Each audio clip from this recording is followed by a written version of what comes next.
bien bonjour, bonsoir, salut à toutes et à tous, ici Ragan, on se trouve aujourd'hui pour un nouveau Avez-vous, et cette fois-ci c'est Avez-vous lu la nouvelle Le Long Voyage de Florent Perret. Alors le Long Voyage de Florent Perret, c'est une nouvelle déjà de 1 pour commencer, donc c'est super court, je pourrais limite en faire une review, parce que du coup je pourrais vous dire allez la regarder puis ensuite écouter la review, mais non, parce que du coup il n'y a pas beaucoup à dire, donc le reste, on pourra en discuter en commentaire si vous avez envie, si vous lisez la nouvelle et que vous avez envie de partager votre avis, mais il n'y a pas beaucoup à dire. Mais par contre, c'est une super bonne nouvelle.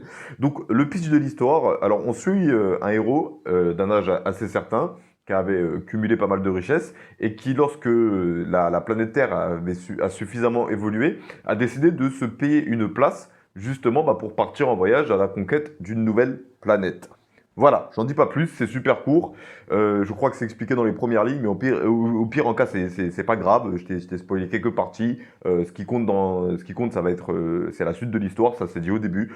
Le thème abordé, c'est justement l'influence des humains sur l'écosystème.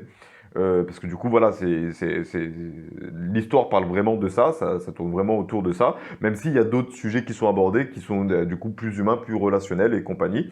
C'est très court, c'est pas spécialement condensé, donc c'est très bien expliqué, très bien défendu, et justement l'écriture est magnifique, en fait. Je sais pas comment expliquer, mais en fait, alors si le livre Parole donnée, que je vous ai invité à lire lors d'un avez-vous précédent, m'avait fait aimer la lecture.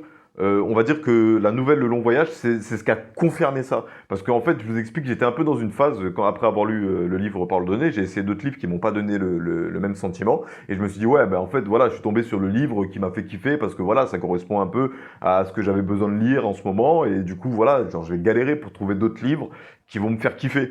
Alors du coup, j'ai téléchargé Kobo by Fnac pour avoir des e-books gratuits pendant le confinement. J'avais testé d'autres livres avant, en 2019. J'avais testé Eragon, mais j'aimais bien, mais j'arrivais pas à me lancer aussi bien dans la lecture que Parole donnée, mais je trouvais pas ça exceptionnel, mais je trouvais pas ça nul non plus. J'ai aussi lu un livre Le Chapeau rouge, entre guillemets, version adulte, entre guillemets aussi. Enfin, de double guillemets, c'est des guillemets dans des guillemets. Du coup, j'ai lu le livre en entier.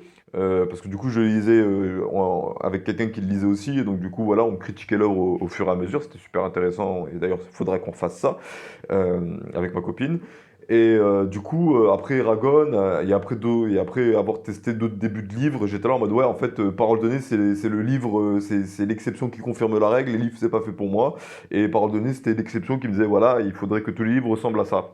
Et justement, pendant le confinement, comme je savais pas trop quoi faire, j'ai téléchargé Kobo by Fnac, et j'ai vu ça, Le Long Voyage, et j'ai vu que ça disait que c'était un peu, voilà, science-fiction et compagnie. Donc je me suis dit, ah, je vais le tester. Et j'ai surkiffé, j'ai trouvé l'écriture magnifique. En fait, l'écriture donne vraiment l'impression, c'est comme Parole donnée, on n'a pas l'impression de lire, on a l'impression d'entendre la personne nous parler. Et même du coup, il y a des dialogues, parce que du coup, dans Parole donnée, il n'y a pas beaucoup de dialogues, mais dans celui-là, il y en a quelques-uns.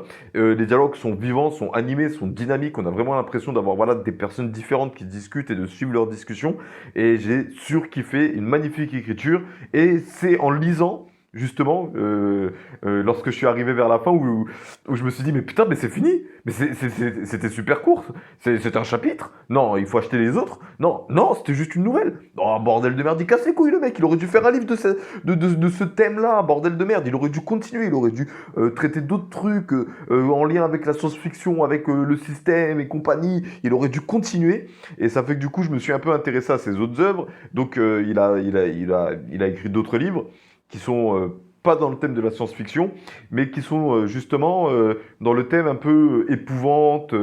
Alors ces récits, ouais, récits épouvantes, thriller, enquête paranormale. Je crois que c'était ça un peu le délire. J'ai un peu regardé, mais moi sur le coup ça m'avait pas plu. Et c'est bête à dire, mais c'est vraiment parce que je repousse tout ce qui est un peu, tout ce qui veut entre guillemets faire peur, parce que à part avec un screamer, moi je n'ai pas peur. Je veux dire, même des fois je trouve que c'est lent.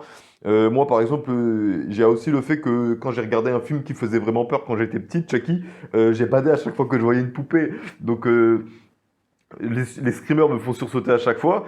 Mais à chaque fois, je me dis, waouh, putain, le bruit est fort d'un coup, ça fait casse les couilles, là. Ça me faisait pas peur, le monstre. Mais j'ai eu peur au moment où ça fait. Voilà, j'ai sursauté à cause de ça. Genre, c'est pas que j'ai eu peur, c'est que ça m'a étonné. Et ou peut-être que je suis en train de faire le Oussap, hein, allez savoir.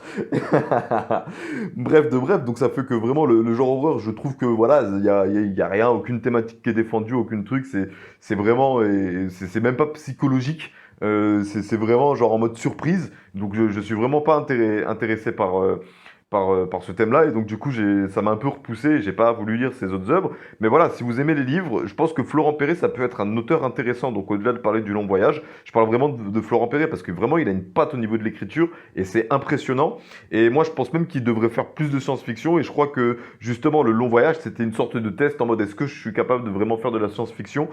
Justement je crois que voilà, c'était un peu comme c'était teasé, parce que j'avais pas lu le résumé, moi j'avais lu le résumé de l'histoire, mais pas le résumé entre guillemets de l'auteur, et ça disait en gros, voilà, Florent Perret, après s'être essayé au récit horrifique, épouvante et compagnie, a décidé d'aborder le thème de la science-fiction dans une courte nouvelle. Et j'étais là en mode putain, mais c'est quoi à dire? Parce que si j'avais lu que c'était une courte nouvelle, j'aurais pas lu le livre. Enfin, j'aurais pas lu la nouvelle. Si j'avais su que c'était une nouvelle, mais en même temps, voilà mon avis général, je vais le dire maintenant. En même temps, après avoir terminé, je voulais vraiment avoir plus de cette histoire. J'étais vraiment dégoûté et blasé que ce soit juste une nouvelle. Et ça fait que du coup, je pense que c'est intéressant à lire vite fait en speed. Et je pense même que voilà, si vous êtes curieux sur les avez-vous, mais que vous avez jamais lu de livre, je vous invite à tester, c'est sur Kobo by Fnac, hein, c'est un e-book gratuit. Au pire, vous êtes grand, vous vous débrouillez, hein, vous avez le nom de la nouvelle et le nom de l'auteur, Le Long Voyage de Florent Perret, et ça fait que du coup, voilà, je vous invite fortement à l'essayer. Voilà, le avez-vous s'arrête ici. Comme d'habitude, je vous invite à regarder la description pour voir les liens que je propose pour me suivre et me soutenir. Je vous souhaite une bonne journée, une bonne soirée, un bon après-midi, et je vous dis à bientôt pour une prochaine vidéo. Et allez, un bon gel douche et un bon plat de spaghetti bolognaise. Ça fait longtemps que je ne l'ai pas dit.